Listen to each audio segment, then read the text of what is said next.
www.shlach.com. Alors, bienvenue au projet de Lekut Sichot. Nous sommes donc dans le parasha de Shlach. Nous allons faire le troisième Sicha de Shlach. Dans Lekut Sichot, Chelek Yutret, le 18e tome de Lekut Sichot. Alors, comme à notre habitude, certaines parties nous allons faire oralement et d'autres nous allons faire dans le texte elle-même, le texte de Sicha. Ici, ce Rebbe prend d'abord un Rashi, il explique selon le Pshat, et puis il explique comment un machloket dans la halacha entre le Rambam et le Raivet dépend, on va dire, de cette Pshat dans le Rashi, et puis aussi un inyan al pi chassidut. Alors, le Rebbe s'arrête sur, dans notre parasha, toute l'histoire des Meraglim, des explorateurs, et après qu'il revient, il sème le panique parmi les Bnei Israël. Et après que la Torah nous raconte comment toute la nuit il pleurait, alors le lendemain, c'est dans Perek Yud Dalet, à partir de troisième montée, pas secrète, alors c'est Kalev Yeshua qui essaie de raisonner le peuple d'Israël. D'abord il dit Simchafetz banu Hashem, vehevi otanu el haaretz hazot, natan lanu. Si Hashem veut, il nous amènera vers cette terre, il va nous le donner. Et dans Pasuk Tet, Ach bahashem altim rodu. Mais en Hashem, vous ne devez pas vous révolter. Ve'atem altiru etam haaretz kilachmenuhem. Et donc, vous ne craignez pas l'am haaretz, le peuple de cette terre, kilachmenuhem, c'est notre pain. Sar tzilam me'alehem. Hashem itanu altiraum. Sartzilam, l'ombre, ça veut dire d'Hachem que nous allons voir dans le Rashi. On est allé, mais Alehem de eux. Hashem itan, Hashem est avec nous. Altiraum, il ne faut pas le craindre. Alors, dans le Rashi, Altim Rodu, dans le passage c'est marqué a priori deux choses. Yeshua Kalevi dit Arba Hashem altim rodu, c'est-à-dire il ne faut pas se révolter. Ensuite ils disent Va'atem altiru et amaretz. Et vous, ne craignez pas l'amaretz. Dit Rashi, non, ce n'est pas deux choses différentes. Altim rodu, dit Rashi, Veshuv, et donc Va'atem altiru. C'est-à-dire, le fait altiru, vous n'allez pas craindre l'amaretz, c'est parce que Hashem altim rodu, si vous n'allez pas vous révoltez contre Hashem, à ce moment, c'est ensuite, c'est un résultat, quel est le herrlich pour Rashi d'expliquer ainsi? Alors certains Mefarshim disent, le fait que c'est marqué, dans la première partie, c'est marqué, Hashem altim rodu, c'est marqué d'abord contre qui il ne faut pas se révolter. Et dans le deuxième inyan, de ne pas craindre, c'est pas marqué Etam haaretz altiru. Le peuple, il ne faut pas craindre. C'est marqué, il ne faut pas craindre le peuple. Ah, ça donc c'est pour montrer que la deuxième partie n'est qu'un résultat de la première partie. Ok. Il y a d'autres explications, mais le Rabbi Shaila, le Rabbi dit, on ne voit pas du tout un remez même dans le Rashi pour ce Pirushim. Le fait que Rashi ne cite de Pasuk que le mot Altim Rodu, il ne dit même pas Vigomer, qui veut dire la suite de Pasuk. Donc on voit que ce n'est pas ça la raison. Mais Rashi il a une autre raison, qui est Machriach, qui l'oblige d'expliquer que Va'atem Altiru et Am Haaretz, vous ne craignez pas la Haaretz, c'est ensuite de Altim Rodu. Il y a tout un arichas ici dans le Sikha aussi sur le Rashi ki lachmenuhem, et on va pas s'arrêter sur ça aujourd'hui. Après, le Rabbi s'arrête sur le troisième Rashi sur le pasuk, Sar Tzilom, c'est-à-dire leur tzel veut dire l'ombre ou l'image, les a quittés. Rashi dans deux pirushim, Maginam vechazakam, ksherim shebehem meitu, Iyov sheyamegen aleim bischuto. Premier pirush, Megina vechazakam, leur force, c'est-à-dire le ksherim shebehem, les gens bien de parmi eux, les ont quittés, comme par exemple, mais Iyov, il est déjà mort, etc. Iov, c'était un homme kosher qui protégeait encore les nations sur la terre d'Eretz Israël. Et donc, lui, il n'est plus là. Ça, c'est le premier pirush de Tzilam. Sar Tzilam. Deuxième pirush d'Abracher. Tzilo shel makom sar me'alem. L'ombre d'Akadosh Baruch Hu les a quittés. Alors, c'est lorsque Rashi amène plusieurs pirushim, deux pirushim, c'est parce qu'il y a on va dire un problème dans chacun, un avantage de chacun par rapport à l'autre. Donc, le Rabbi demande dans Dalet, quel est donc le problème de premier pirush, de deuxième pirush, quel est l'avantage de premier pirush, que c'est Ksherim Shebehem, et quel est l'avantage de deuxième pirush, que c'est l'ombre d'Akadosh Baruch. On va faire à partir de Hey dans le texte. Hasbe le pirush Rashi hu. D'abord, le Rabbi s'arrête pour expliquer le premier Rashi, Altim Reidu, et donc, comme Rashi dit, Shuv, Va'atem al tiru. Va'atem al tiru, vous n'avez pas craigné ce peuple, parce que Altim Reidu. Le Rabbi expliquait le Hechrech de Rashi, dans le Pshat. Hechrech, le Pirush Rashi, Va'atem al tiru, hi totza'a shel Altim Reidu, v'lo bifnei atzmahu, alors le Hechrech בתחילה מסופר שהמרגלים טענו, אז העם היושב בארץ, וכל העם, אשר ראינו בתוכה אנשי מידות. La Torah nous raconte comment les Meraglim, en revenant d'Eretz Israël, comment ils ont presque semé la panique. Ils ont dit que Az ha'am hayoshev ba'aretz, le peuple qui est installé en terre d'Eretz Israël est forte. V'chol ha'am asher re'inu betocha anshei midot, on a vu des gens, des géants, un taille. Dans leurs yeux, on était comme des petits insectes. On ne trouve pas que Yeshua et Kalev contredit à un certain moment que c'est pas vrai. Alors, ça veut dire que c'est vrai. Donc, Mitorer est attaché là, la question se demande, de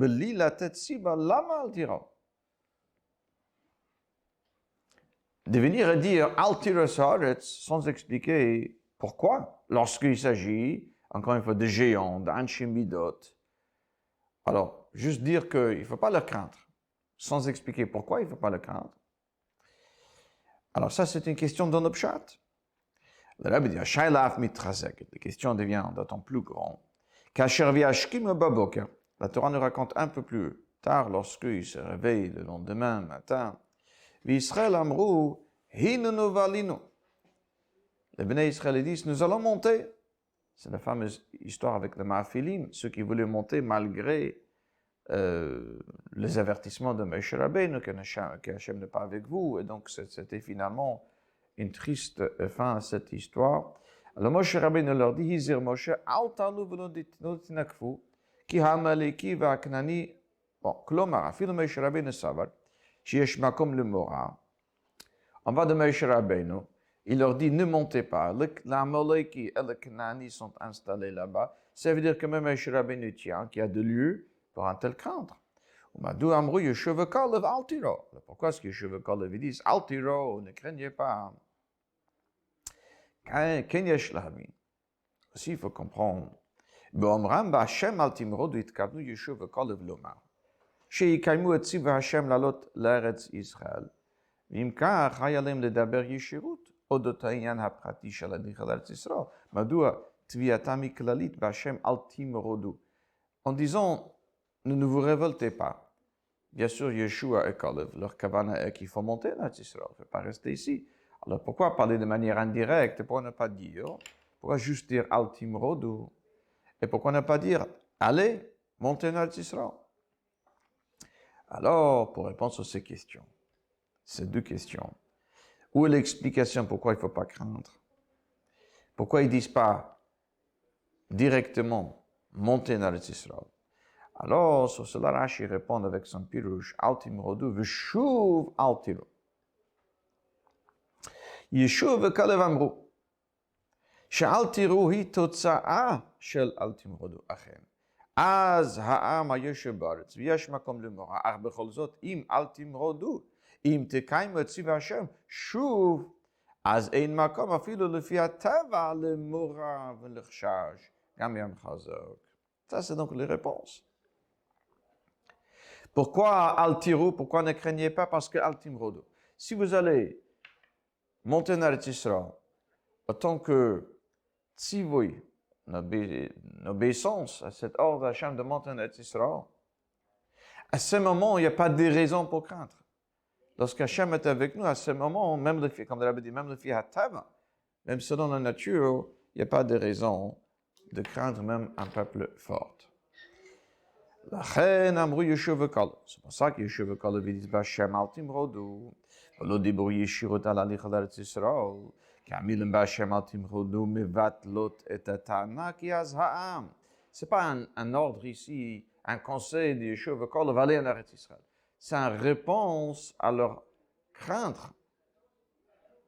Il ne faut pas craindre parce que si Vashem al Timrodou, vous dites que que c'est un peuple qui est très fort, et donc nous avons peur. Anchimidot, c'est des gens de géants, etc. Dit Yeshua pour répondre sur leur crainte. Vashem al Timrodou. Et donc, dans ce cas-là, Chouv, Atem al Tirou. Voilà, il n'est pas là pour dire, pour encourager. Il est en train de répondre sur la crainte qui est exprimée précédemment. Et donc, ça devient une raison pour ne pas craindre. Et donc, c'est moment, bien sûr, ça veut dire automatiquement, on peut aller en Israël. Il n'est pas là pour dire aller en Israël. Il est là pour enlever la crainte. Et il faut qu'on enlève la crainte en disant Altim Reido, Hachem est avec vous, donc il n'y a pas de raison de crainte. Mais donc automatiquement, nous allons monter en Eretz Yisraël. Dans Zayin, là, le Rebbe revient sur le Rashi Sort Silam. Et les deux pirushim de Sort Silam. Le Rebbe explique le mail et l'avantage qu'il y a dans chacun de ces deux pirushim.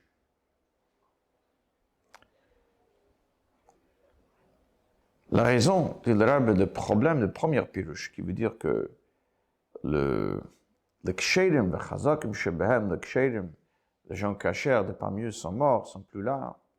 Le problème avec ces pirouches-là, dit le Rebbe, c'est que c'est marqué sorti-là me alehem. Vous voyez, dans le Rashi même, il amène le mot alehem que dans le deuxième pirouche. Le mot alehem, comme si les choses existent, mais pas ici. Mais lorsqu'il s'agit de ksherim qui sont morts, a priori, ces choses-là n'existent pas. Pas seulement alehem, ça n'existe pas, ça n'existe pas hier non plus. Par contre, le deuxième pirouche, sorti-là, il s'agit de Tzel d'Akadosh Baruch Hu. Et donc, le Tzel d'Akadosh Baruch Hu est toujours Kayam, il existe toujours, comme c'est marqué dans le Parshat Noach, après le Mabel, qu'Hachem dit, Hineni mekayim et beriti itchem, ואת זרעכם אחריכם, את כל נפש החיה והרחמה וכל מעשה, ainsi qu'Akadosh Baruch Hu, le Tzel d'Akadosh Baruch Hu, l'ombre d'Akadosh Baruch Hu est toujours sur ces bruits, ces créatures. Elamai, par leur mauvais comportement. Donc, sorti le me'aleim, il n'y a plus de Tzel d'Akadosh Baruch Hu me'aleim, mais ça existe, mais pas sur eux. Donc ça, c'est l'avantage du deuxième pirouche. Par rapport au premier. Mais le Rebbe dit, puisqu'on peut aussi expliquer l'idée de sort me'aleim, même dans le premier pirouche. C'est-à-dire que le pirouche est qu'il ne faut pas craindre l'Am Haaretz. On n'est pas tellement en train de parler de Tzel. On est en train de parler qu'il ne faut pas craindre l'Am Haaretz, comme c'est marqué juste avant, Altiros, Am Haaretz. Parce qu'il n'y a plus de ksherim parmi eux. Donc même si c'est marqué parmi eux comme si ça existe, mais ailleurs, mais puisqu'on n'est pas en train de parler de ksherim vraiment, mais plutôt que dans l'Am Haaretz, il n'y a plus de ksherim. Donc, on peut expliquer le mot aleim aussi avec le premier pirouche, puisqu'elle est quand même plus dans le pshat. Alors, c'est pour ça que le Rebbe amène quand même le premier pirouche. Même s'il y a une difficulté un peu avec le mot aleim, c'est pour ça qu'il amène le deuxième. Mais amener que le deuxième lorsque le premier est plus selon le pshat, que le ksherim shebem est parti, alors c'est pour ça que le Rashi amène le deux pirouches. Maintenant, dans Chet, qu'on va faire dans le Pnim, On va voir toute une machloket entre le Rambam et le Raavad, dans le Tumat Nevela, le Shrita d'un Goy, après tout un inyan dans Shkara Pratis, tout cela c'est sur le deux pirushim de Sort Silam. Mais à la fin de Sikh, le Rabbi revient, sur le premier Rashi avec lequel le Rabbi avait commencé, le premier Rashi sur le Pasuk, sur Altim Rodu Veshuv, et donc comme résultat, Altiru et Amaretz. Mais tout d'abord, donc, le Rabbi va expliquer avec ces deux pirushim de Rashi, s'il s'agit de Ksherim Bechazakim Shebehem, s'il s'agit de Tseilda Kadosh Baruch qui est sur le nom de Goyim. Avec ça, le Rabbi explique donc un machlekes entre le Rambam et le Raavad dans Hilchot Avot Atum et dans Tumat Nevel. Chet dans le Sikhe. Min ha'inyanim ha'mufraim shebe Pirush Rashi, des choses extraordinaires dans le Pirush Rashi. Shnei Pirush Rashi kshurim le machloket ben Rambam le Raavad. Les deux pirushim de Rashi sur le pasuk Sartzilam sont donc liés à un machloket entre le Rambam et le Raavad. Rambam posek, le Rambam de Hilchot Avot Atuma Perik Beis Alach Yud, juste une petite introduction. Il y a bien sûr le din de Tumat Nevela. Tumat Nevela, ça veut dire un bête, s'il n'est pas kasher, aussi même s'il est kasher, mais elle est morte, elle n'est pas morte par la shrita. À ce moment, elle devient tamé, celui qui est un avha tuma, c'est-à-dire vraiment un père de tuma. Celui qui le touche devient lui rishon de tuma. Sauf si, bien sûr, elle est morte par le shrita, à ce moment, elle reste tahor. Maintenant, la question est, si le shrita était fait par un non-juif, est-ce qu'on considère quand même le behema maintenant étant même si on sait que lorsqu'un goy qui a fait le shrita, c'est pas kasher pour manger, mais au moins que ce soit quand même comme shrita pour que ce soit pas un nevela. Ou on dit non, puisque le shrita n'est pas kasher, donc c'est comme si elle est morte. Le Rambam nous dit que bien sûr, elle est tamé tumat nevela, mais il dit c'est comme des vrais sofrim. C'est comme des rabanan, dit le Rambam. C'est-à-dire, même si c'est le Minatora, elle n'est pas le Tumat de Tumat Nevela. Comme le Rambam dit, même si elle n'est pas cachée à l'Achila. Mais le Rambam amène des preuves d'une halakha précédente là-bas, que des fois, il y a quelqu'un qui fait le shrita d'une bête qui est taref, c'est-à-dire qui est déjà gravement malade. Alors, même si ce n'est pas caché l'achila pour consommation, mais c'est un shrita qui est caché quand même pour le enlever de gadr de définition de nevel. Et donc, le Rambam dit la même chose ici. Le shrita d'un goy n'est pas caché pour le rendre caché l'achila pour consommer, mais c'est un shrita quand même pour le rendre un behema qui n'est pas nevel, qui n'est pas nevel. Ça, c'est ce que dit le Rambam. Et il dit c'est pour nous éloigner d'Avodazara, donc c'est pour ça que ça devient tamé, mais de Rabbanan, ça devient tamé tumat nevel. Le Raavad là-bas, donc c'est dans le 12e kat, le 12e paragraphe de Hot Chet, au milieu, après que le Rabbi amène le Rambam, le Rabbi amène le Raavad. Raavad masigal divra Rambam vomer, akum hem ki behemot, ve'ein metamin, ve'ein mitamin im ha'am hadom elachamor. Hein goyim kemar midli, ואת כולם יישא הרוח, והחושב אותם לכלום אסף רוח בכפניו. Le Rambam est très, Raavad, pardon, utilise des mots très sévères envers les nations.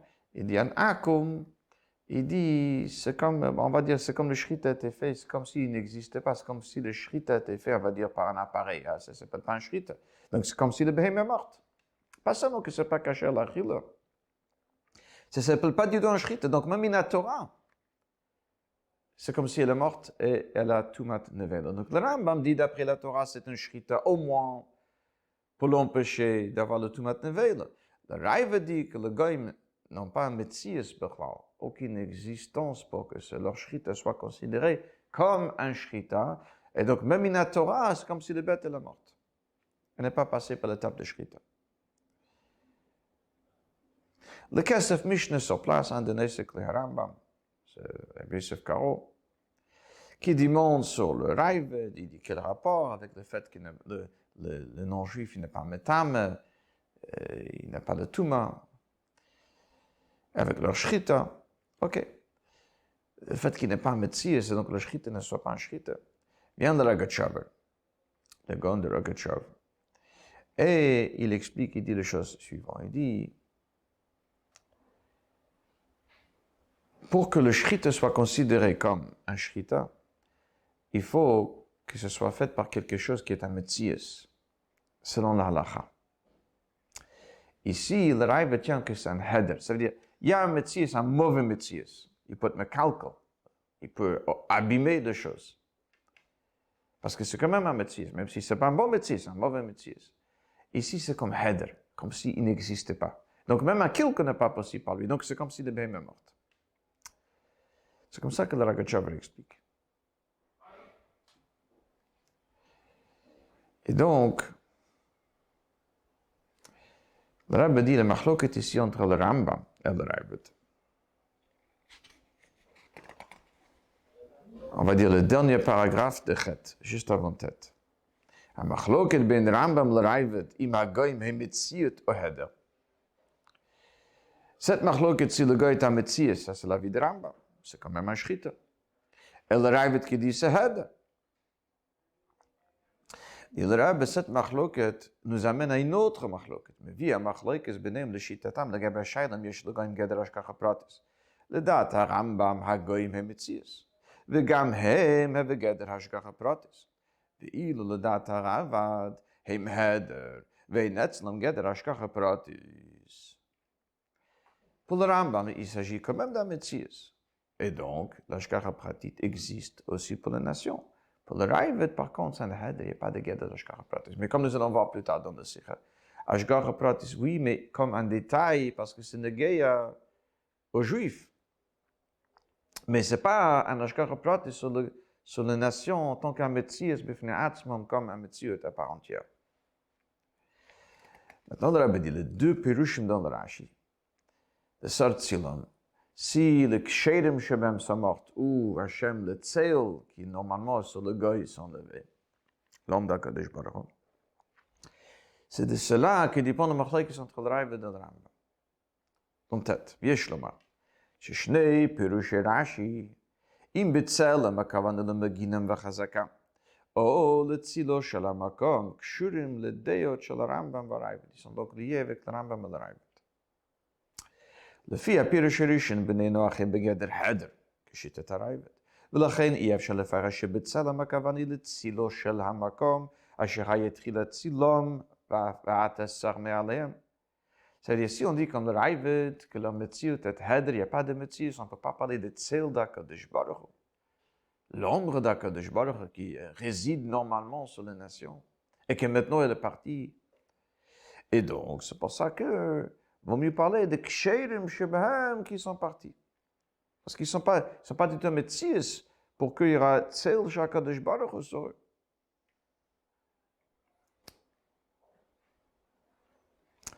Prochain paragraphe. Ve'ilu lefi ha-pirush hasheni. Par contre, c'est le deuxième pirush. Bnei Noach hem metzius kayamas. Les Bnei Noach sont des metziut kayamas, un vrai metzius, que chita sa Rambam. V'yesh aleim hashgacha pratit. Donc, il y en a hashgacha pratit. ולכן ייתכן לומר שצילו של המקום מתייחס אליהם הוא קשור למציאותם כדלעיל.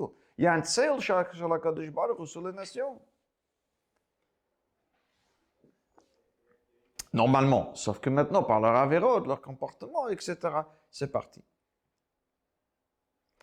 Et là, dans Yud, Rab explique cet inyan, api pnimiut enim selon la chassidut. L'ashkara pratis, selon le Rambam, selon le Ravid, vis-à-vis des nations, on parle.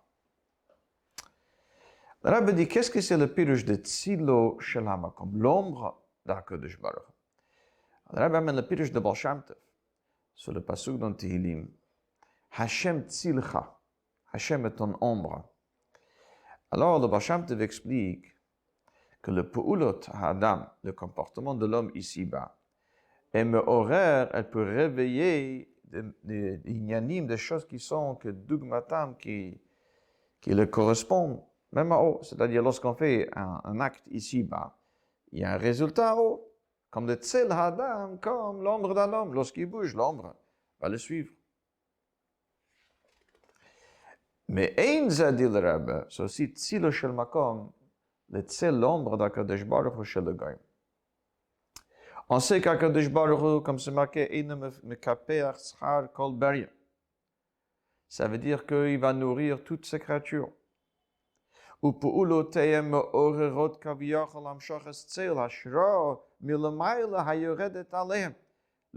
le comportement, même de non-juifs, bien sûr, c'est la nombre d'Akadosh Baruch Hu.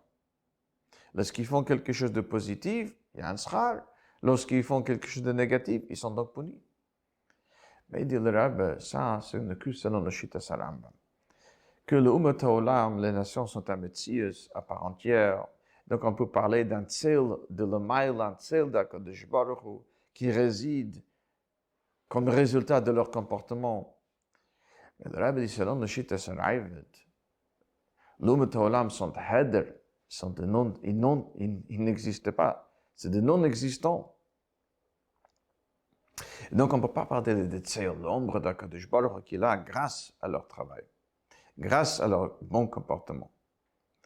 Ah, il y en a quand même un schar et un honneur chez le goïm aussi. Il y a des rémunérations, des récompenses, des punitions. Mais il arrive, tout cela, c'est comme c'est un toffel. Leur matara, les raisons de leur existence, que secondaire par rapport au ikr qui a le Bnei Israël. Le Rabbi amène ici un exemple de la Torah. Alors, c'est marqué que lorsqu'il y avait une relation avec une behema, c'est marqué « behema taharogu ». Et le behema, vous allez tuer. Alors, est-ce que c'est le behema qu'on le tue, on le punit pour ses actions? Mais comme Rashi dit, parce que l'homme, pour l'homme, il vient un takal par cette behema, mais c'est pour ça que le behema, elle aussi, est exécutée, tuée. Donc le Rabbi dit, pour le Ravid, c'est exactement la même chose. Le schar, les récompenses, les rémunérations ou les punitions pour les nations, selon le Ravid, n'est pas parce que le goïm en soi, leur métiers, amène un tzil, amène donc un schar en einesh, mais parce que c'est b'shvil Israël leur existence. Donc c'est par rapport au Bnei Israël que eux aussi, bien sûr, il y a cette schar ou cette honneur. Et donc, c'est un tétzot de leur matara qui sont là, qui sont secondaires, à aider donc le ikr que le Bnei Israël à accomplir leur avoda.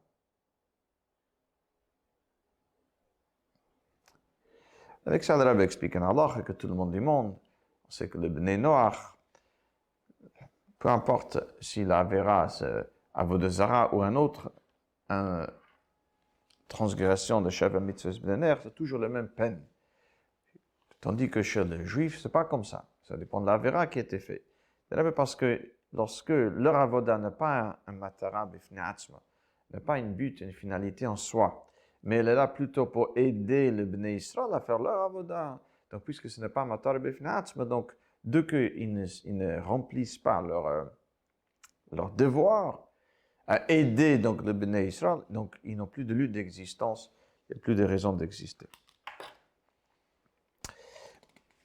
Avec ça, le Rabbi explique, après que nous avons expliqué donc les deux pirushim dans le Rashi Tsar Me'alehem, le premier pirush, encore une fois, c'est Ksherim Shebehem, ça veut dire qu'eux n'ont pas de tzil d'Akadosh Baruch Hu. Ça, c'est comme le pirush Ravid. Le deuxième pirush, c'est Tsar Tzilam, le tzil d'Akadosh Baruch Hu, comme Hashem Tzilcha. Et ça, c'est le pirush de Rambam, que normalement, eux-mêmes, les nations, ils ont un certain tzil d'Akadosh Baruch Hu. Et donc, ça explique aussi le machloket entre le Rambam et le Ravid dans l'Hilchot Shchita. Est-ce que le Shchita d'un goy peut être considéré tel qu'un Shchita b'chla? Selon le Ravid, oui, et le Rambam, oui. Sauf que, mais de Rabbanan, on dit que c'est comme si le Behema est morte, pour nous éloigner de Ovdav et de Zara. Selon le Ravid, ce n'est même pas considéré comme un Shchita. C'est pas un Metzias.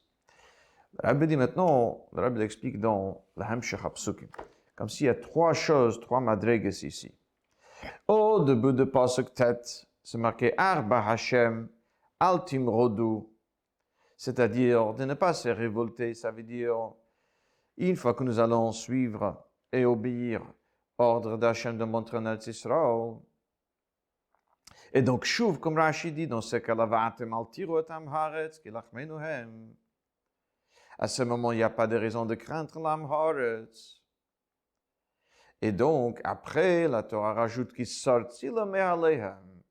Comme le Rabbi dit que même, que Yeshua et Kalev sont en train d'expliquer que même après qu'on vous dit qu'il n'y a rien à craindre d'âme haaretz, parce qu'une fois que Altim Rodu, vous ne vous révoltez pas, à ce moment, Shuv, Al Tiru et Amaret, il n'y a rien de craindre d'âme haaretz.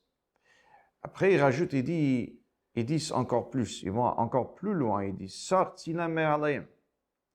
C'est-à-dire, si on explique comme le premier pirouche, ça c'est sûr, même si on explique comme le deuxième pirouche qui est un tseil, b'derach klal, mais, donc il y a une sorte d'ashkara pratit aussi pour le non-juif, etc. Mais, disent Kalev Yeshua, mais si jamais, Altim Rodo, vous allez suivre les ordres d'Akadosh Baruch, à ce moment, il n'y a rien à craindre, même si, parce que sorti la malem, ici, il n'y a plus de tzel du tout, même si nous allons expliquer tzel comme le deuxième pirouche. Et donc, comme le pasuk dit juste après, va Hashem itanu, altiraum, il répète. Parce que Hashem itanu, si altim rodu, vous allez obéir les ordres d'Hashem à ce moment, et donc, altiro, il n'y a rien à craindre, c'est-à-dire que leurs métiers, à ce moment, ne pourront pas nous empêcher, même avec toute la force qu'ils ont. Donc, altirot amaret, parce que sorti le me'alehem. Donc, Rashi explique, le Rabbi explique la première partie Rashi, la première partie de Pasuk avec la deuxième partie de Pasuk, les deux pirushim, dans sorti l'âme, un pirush selon lequel ils n'ont aucun métier, c'est le deuxième pirush qu'ils ont un métier, mais ici, par le fait que Hashem altim rodu, donc Hashem itanu, il n'y a rien à craindre. Donc, on a compris le premier Rashi et aussi le Rashi de Sartzilam avec un machloket entre le Raiva et le Rambam dans l'Ien d'Ashkara Pratis pour les nations. Et aussi, s'explique aussi un machloket entre eux dans le Hilchot Shrita, le Hilchot Nevela, pardon, le Tumat Nevela par le Shrita d'un Goy.